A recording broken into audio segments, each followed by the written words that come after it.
होय साहेब, महाराष्ट्राचा अपमान होतोय निकृष्ट कामांमुळे आणि भ्रष्टाचारामुळे. परंतु महाराष्ट्र तुमच्या व्याख्येच्या आणि विचारांच्या खूप पुढे आहे. महाराष्ट्र मेला तरी राष्ट्र मेले, मराठ्यांविना राष्ट्र गाडा न चाले. खरा वीर वैरी पराधीनतेचा, महाराष्ट्र आधार या भूभारताचा. जेव्हा महाराष्ट्रात मराठीलाच विरोध केला जातो ना, तेव्हा महाराष्ट्राचा अपमान होतो साहेब. मराठीऐवजी हिंदीची सक्ती केली जाते ना, तेव्हा महाराष्ट्राचा अपमान होतो साहेब. मराठ्यांचा नकाशा एनसीईआरटीच्या पुस्तकातून हटवला ना, तेव्हा महाराष्ट्राचा अपमान झाला साहेब. मराठी माणसांची सगळीकडून गळचेपी होते ना, तेव्हा महाराष्ट्राचा अपमान होतोय साहेब. मराठी शाळा बंद झाल्या ना, तेव्हा महाराष्ट्राचा अपमान होतोय साहेब. महाराष्ट्रातील महापुरुषांचा खुलेआम अपमान केला जातो ना, तेव्हा महाराष्ट्राचा अपमान होतोय साहेब. एवढा सारा भ्रष्टाचार खुलेआम दिसतो ना, तेव्हा महाराष्ट्राचा अपमान होतो साहेब.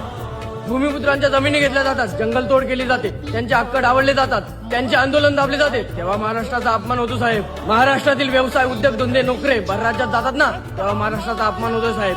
मराठी पोरांच्या उरावर बाह्य माच करतात ना, तेव्हा महाराष्ट्राचा अपमान होतोय साहेब. महाराष्ट्राच्या संस्कृतीला हिनवलं जातं ना, तेव्हा महाराष्ट्राचा अपमान होतो साहेब. शिवरायांच्या महाराष्ट्रात खुलेआम कत्तली आणि बलात्कार होतात ना, तेव्हा महाराष्ट्राचा अपमान होतो साहेब.